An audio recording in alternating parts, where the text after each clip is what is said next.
Eri Radzonar-Mapian, nouveau candidat à la présidentielle.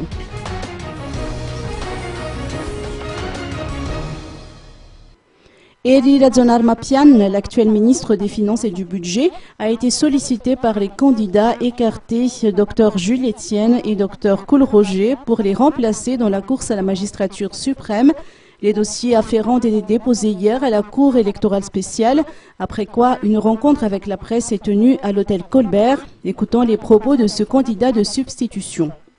Vous connaissez le contexte, hein. Donc la CES a décidé d'exclure certaines personnes de la liste des candidats et deux personnes au moins parmi ces personnes-là m'ont adressé leur sollicitation pour remplacer leur candidat, en l'occurrence le docteur Jules Etienne et le docteur Koul Roger. Et je pense que ces sollicitations coïncident avec beaucoup de demandes qui m'ont été adressées, beaucoup d'interpellations, beaucoup de sollicitations de la part de jeunes, de la part de la population, de la part de travailleurs, de la part de producteurs.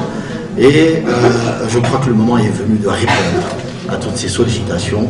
Donc je réponds à tous ces gens-là que je me porte candidat à l'élection prochaine, l'élection présidentielle.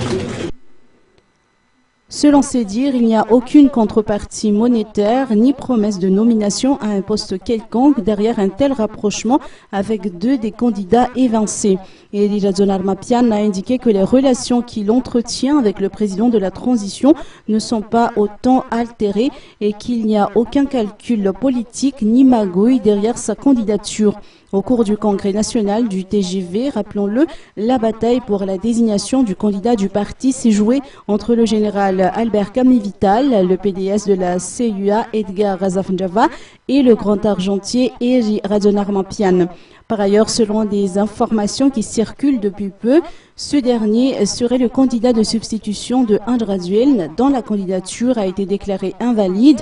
Eri Radzonar-Mapian a indiqué qu'il a pris une décision personnelle après avoir sollicité de part et d'autre et qu'il lui appartient de convaincre d'autres entités de collaborer avec lui.